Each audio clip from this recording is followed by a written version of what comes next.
নিতাই গৌরাঙ্গ জয় নিতাই গৌরাঙ্গ। আমার একজন, আমি সায়েন্সের স্টুডেন্ট ছিলাম, আমার একজন ইংরেজি শিক্ষক ছিলেন 11-12 ক্লাসে। তিনি ইসকনের লাইভ মেম্বার ছিলেন, খুব ইসকনের গুণগান করতেন। তো সেখান থেকে কিছুটা প্রভাবিত হয়েছিলাম। সেই আমার ইংলিশ শিক্ষক। তারপরে আমি যখন আমি মনে হয় 8 না 9 পড়ি, তখন আমাদের গ্রাম থেকে সারা ভারতের একটা ট্যুর বেরিয়েছিল। তাতে আমার বাবা মাও গিয়েছিলেন। তাদের কাছে শুনতাম যে ভারতে যতগুলো তীর্থ পর্যটন করেছি, বৃন্দাবন, কাশী, বারাণসী, জগন্নাথ পুরী, সেই যাত্রাতে প্রায় 28 দিনের ট্যুর ছিল। হ্যাঁ, তো শেষে আমাদের বাবা মা বলতেন, শেষে আমাদের যাত্রা ছিল নবদ্বীপ, মায়াপুর। সব জায়গা থেকে ওই জায়গাটাই ভালো লাগলো। আর ওখান থেকে অনেক কিছু জিনিস, আত্মীয় স্বজন, পাড়া প্রতিবেশী সবাইকে গিফট দেওয়ার জন্য অনেক কিছু নিয়ে এসেছিলেন। তো সেইখান থেকে মায়াপুরের কথা শোনা বা কৃষ্ণ ভাবনামৃতের বীজ চালু হয় ধীরে ধীরে। কোনো ক্রমে ভগবান নিয়ে আসেন সরাসরি মায়াপুরে। আমার মনে হয় 16ই মে 1991 সালে জয়েন করলাম। সেখান থেকে চলছে যাত্রা। গুরু মহারাজ কৃপা করে হরিনাম, ব্রাহ্মণ দীক্ষা, সন্ন্যাস দীক্ষায় কৃপা করেছেন।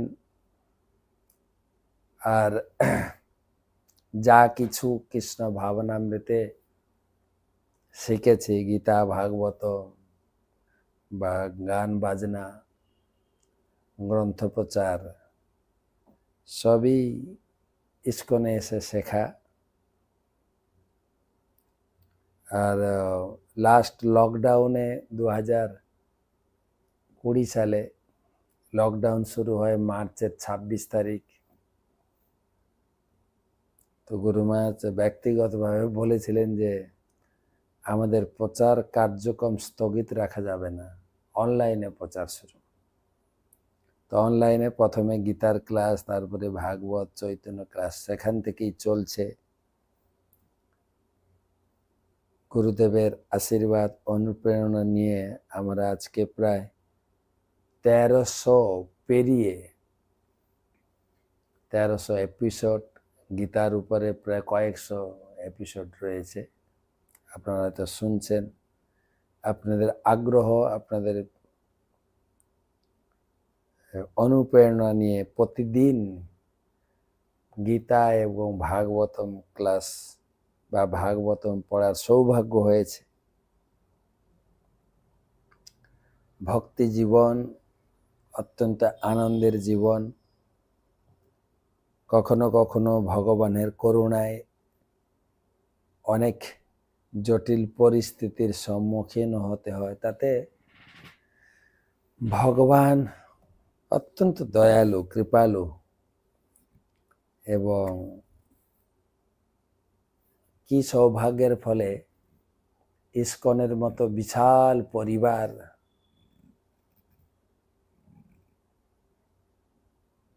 প্রায় 250 জন গুরুদেব রয়েছেন ইসকনে,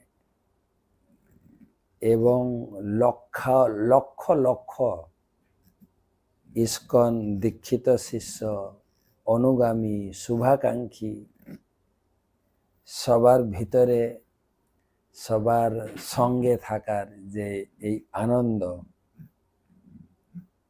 সে ভাষায় বলে বোঝানো যায় না। দোল পূর্ণিমার সময় দেশ বিদেশ থেকে ভক্তদের সমাগম দেখে নিজেকে অনেকটা হতবাক মনে হয়। কোনো সৌভাগ্যক্রমে এত ভক্তের সান্নিধ্যে আসার সুযোগ হয়েছে। আর আমি রয়েছে মেদিনীপুরে, যেখানেই যাই যারা আমার থেকে বয়সে বড় রয়েছেন তারা খুবই স্নেহ করেন, আশীর্বাদ আপনাদের। আপনারা সকলে পিতামাতার মতোই। আর সমবয়স্ক যারা আছে তাদেরও মৈত্রতা, ভালোবাসা। আর ছোটদের খুব ভালো লাগে, ছোটদের সব সময় তোমরা স্নেহ আশীর্বাদ নিও। এইভাবে সমাজে সবার সঙ্গে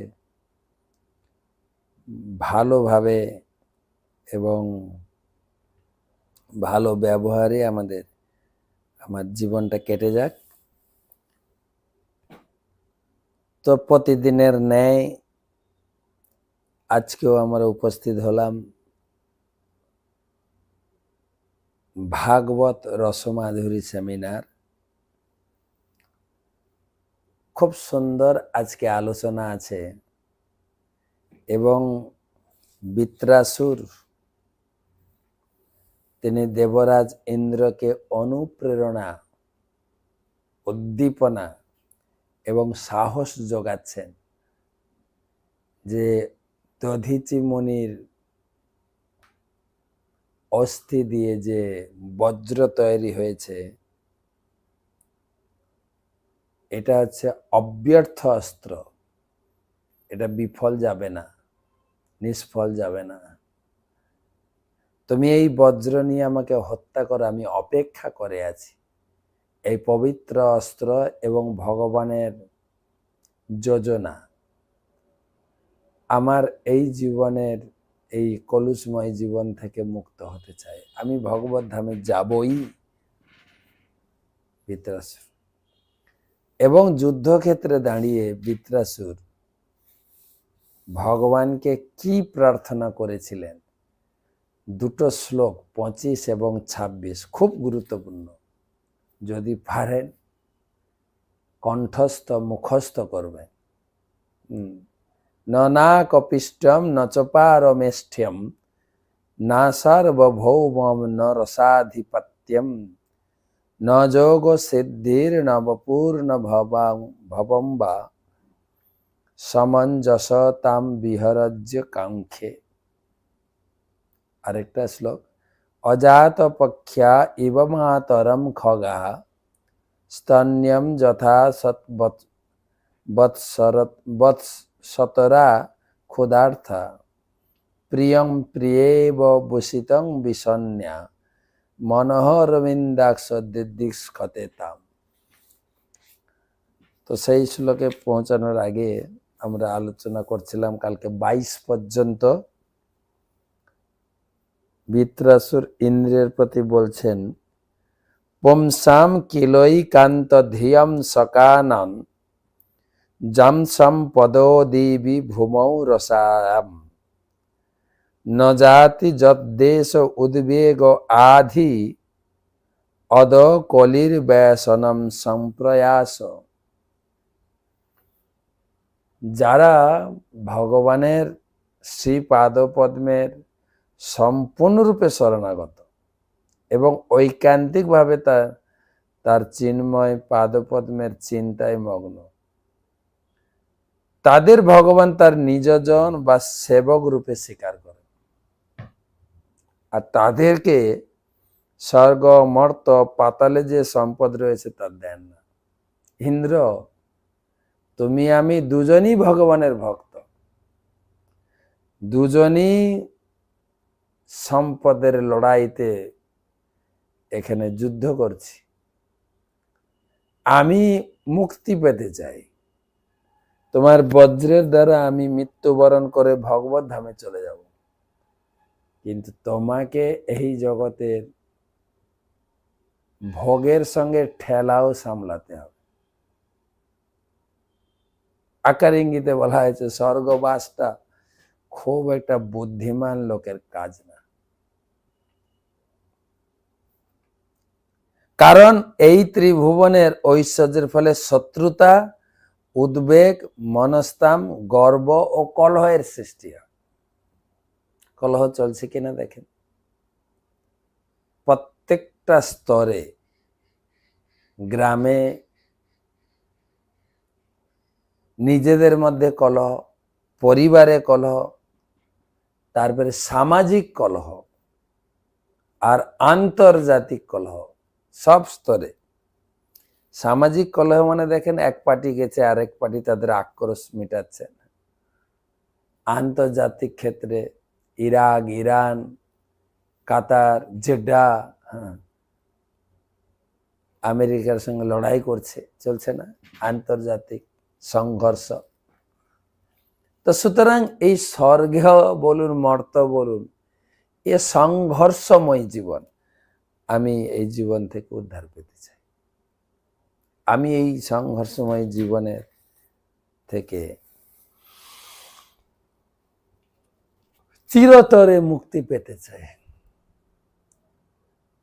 অর্থাৎ ভাগবতমে আকার ইঙ্গিতে বোঝানো হচ্ছে স্বর্গটা অতটা নিরাপদ স্থান নয়। সেখানে কলহ, সেখানে শত্রুতা, উদ্বেগ, মনস্তাপ, গর্ব, এগুলো অপেক্ষা। 23 ত্রৈবর্গিকায়া সবিঘাত যস্মাৎ পতির্বিধত্তে পুরুষস্য শত্রু ততনুমেয় ভগবৎ প্রসাদ দুর্লভং কিঞ্চন গোচর অন্যৈ।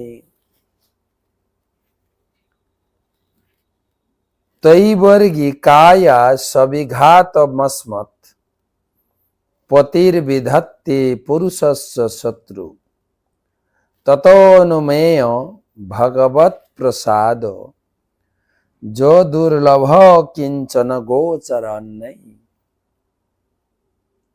অনুবাদ: হে ইন্দ্র, আমাদের প্রভু ভগবান তার ভক্তদের ধর্ম, অর্থ, কামের প্রয়াস করতে নিষেধ করেন। তোমাকে আর কি জ্ঞান দেব? ভগবান তার শুদ্ধ ভক্তদের কোন প্রকার কামনা বাসনা দেন না, আর তিনি শিক্ষা দেন কামনা বাসনা থেকে তোমাকে মুক্ত হতে হবে। প্রভু গীতায়, ভাগবতমে, বিভিন্ন শাস্ত্রে তিনি বলেছেন। বিতরাগ ভয় ক্রোধা, গীতায় বলছেন।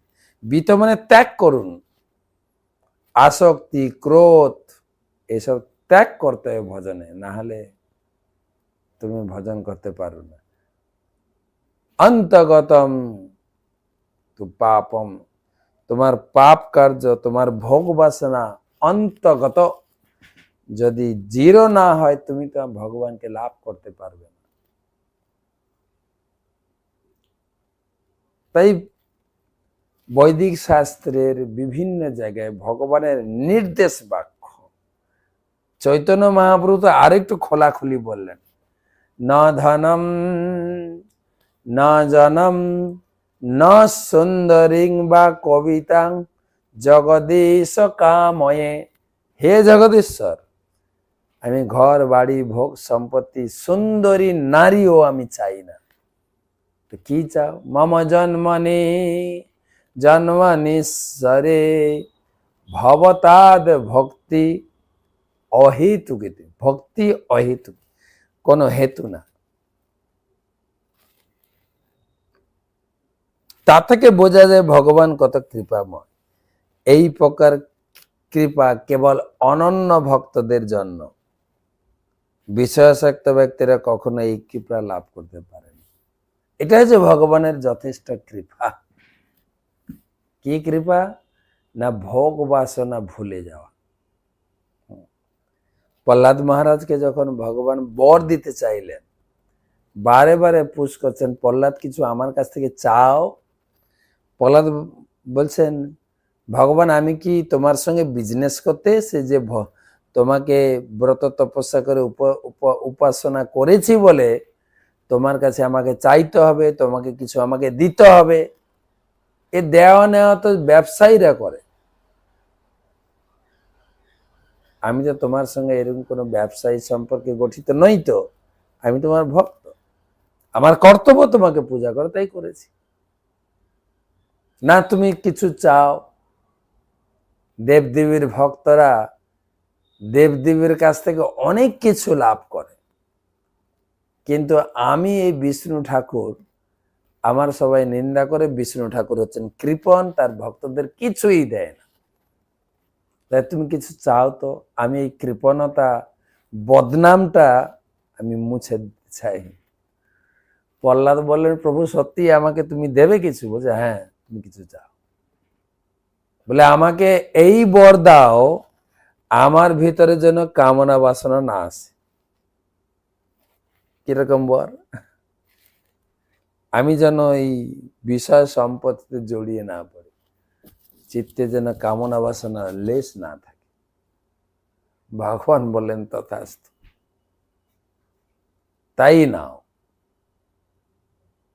এখানে বলছেন সেটা,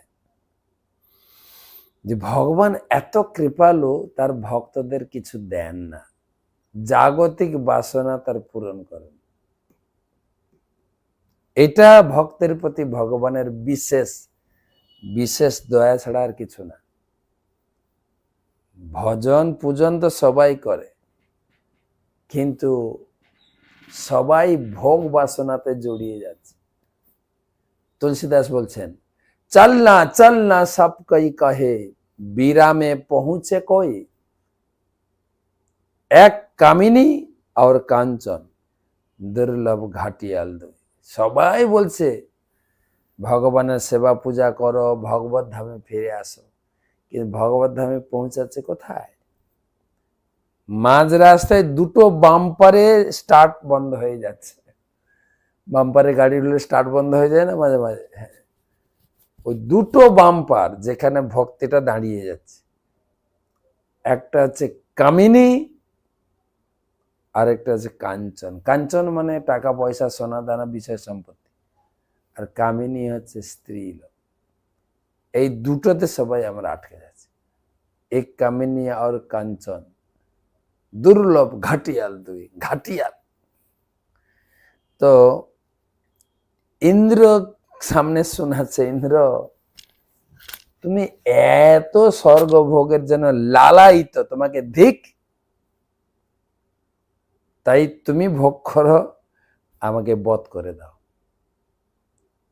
অহম হরে তব পাদৈক মূল, দাসানুদাস ভবিতাস্মি ভূয়, মনস্মরেতা সুপেত গুণাংস্তে, গৃহীত বাক কর্ম করোতু কায়ঃ। অহম হরে তব পাদৈকমূলম, দাসানুদাস ভবিতাস্মি ভূয়ঃ, মনস্মরেতা সুপেতনং উপেত গুণাস্তে, গৃহীত বাক কর্ম করোতু কায়ঃ। হে ভগবান, যারা আপনার পাদমূলে আশ্রয় করেছেন, আমি কি আবার আপনার সেই দাসের দাস হতে পারি? আমাকে আপনি দাস করুন না, দাসের দাসের